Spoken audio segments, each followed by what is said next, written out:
A growing number of women in Iran are taking to the streets to protest against mandatory hijabs. They are publicly removing their headscarves, tying them on sticks, and waving them in public. The movement was inspired by a 31-year-old woman who was arrested in December. She is now dubbed the Girl of Revolution Street, as it wasn't long after images of other women imitating her flooded social media.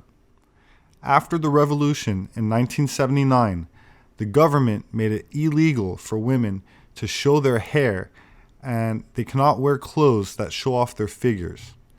Penalties include jail time and, believe it or not, lashes.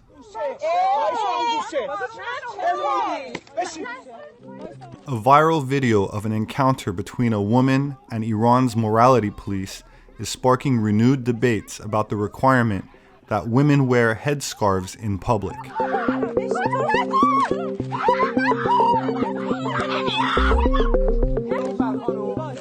The grainy video shows female officers assaulting the woman whose headscarf only loosely covers her hair. Even before the 1979 Islamic Revolution, women's attire was both a political and religious symbol. For decades, women in Iran have been required to wear a hijab while out in the street.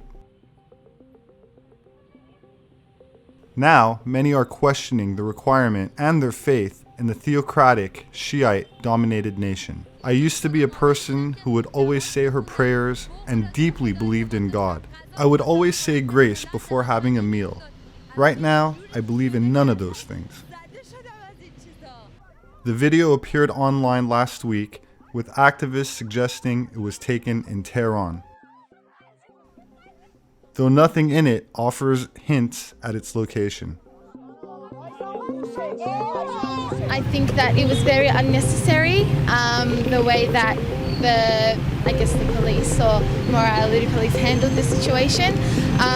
It was very unfortunate that it was caught on camera, but in a way it was good that everyone got to see how people are being treated. Officials of all ranks up to President Hassan Rouhani have weighed in on the incident. In Tehran today, some fashionable young women wear tighter clothes with a scarf loosely covering their head, technically meeting the requirements of the law while drawing the ire of conservatives. This is how many Iranian women dress when they go out. And this is what the country's Islamic government wants them to wear: a headscarf which hides all their hair and a long loose coat. Women who don't comply fully with the government's dress code risk arrest, fines, or lashes. This footage was filmed inside Iran and has been widely shared in social media. It cannot be independently verified. It appears to show a woman being arrested by Iranian police because of the way she's dressed. The hijab is an inseparable part of ideology of the Islamic Republic of Iran. But life was very different in Iran before the revolution. People dressed in Iran on those days as they do in any multicultural society. Some people were dressed like I'm dressed now. Some would come out with hijab. If we went to a mosque, for example, we used to wear hijab. But if you were at the seaside, we were dressed in swimsuits or bikinis. But after the Islamic Republic of Iran was established in 1979, life for women in Iran changed dramatically. 11th of April, I went to hospital and gave birth to my daughter. And the next day, when I wanted to come out, my mother brought a scarf and said, "You can't go without a hijab in the street. It's very dangerous. They will throw acids on you." So that's how it became compulsory. 35 years on, and Iran has a new young generation. With increasing exposure to Western fashions, more and more women resist government restrictions on their hijab. But only a few dare to go without it. Those who do have to hide their identity. I don't believe in the hijab. I don't see any reason why I should cover my hair when I don't believe in it. So I go out dressed as a man. I risk a lot of danger by doing it, but then I feel I'm free. Many young Iranians now have access to the internet and satellite TV channels.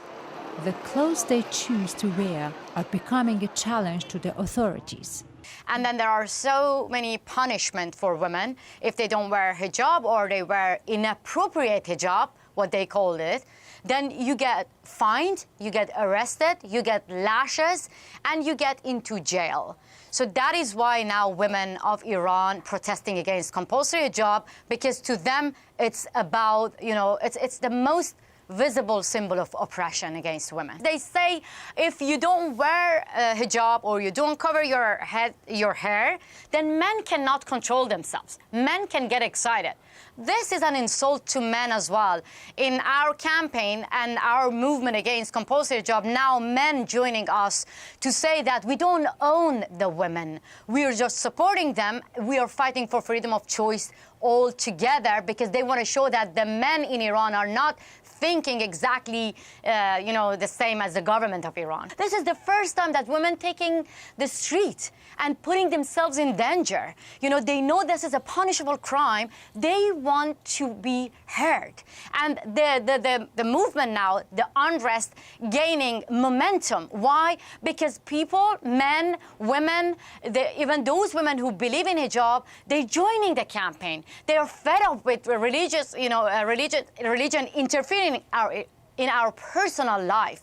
And I'm going to tell you right now, Nargis Hosseini, the second girl, is in prison. And you know what was her crime?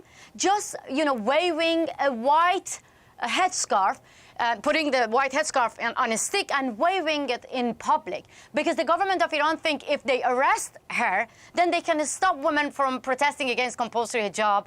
But it is not true. It is not right. And women now taking the street from different cities and different towns because they are trying to say that this is 21st century and this is ugly and backward law. You're telling women how to behave and what to wear.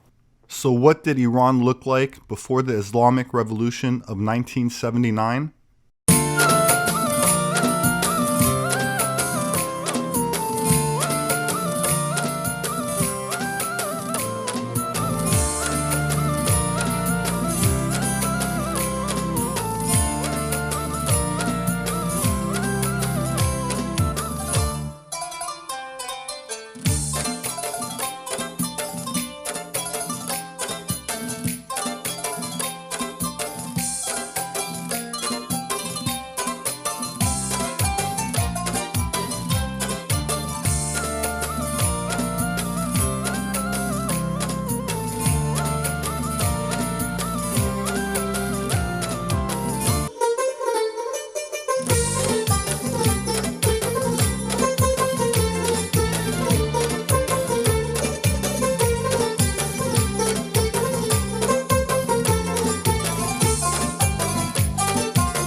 My name is Robert Sepehr. Atlantean Gardens supports the women's rights in the Islamic Republic of Iran.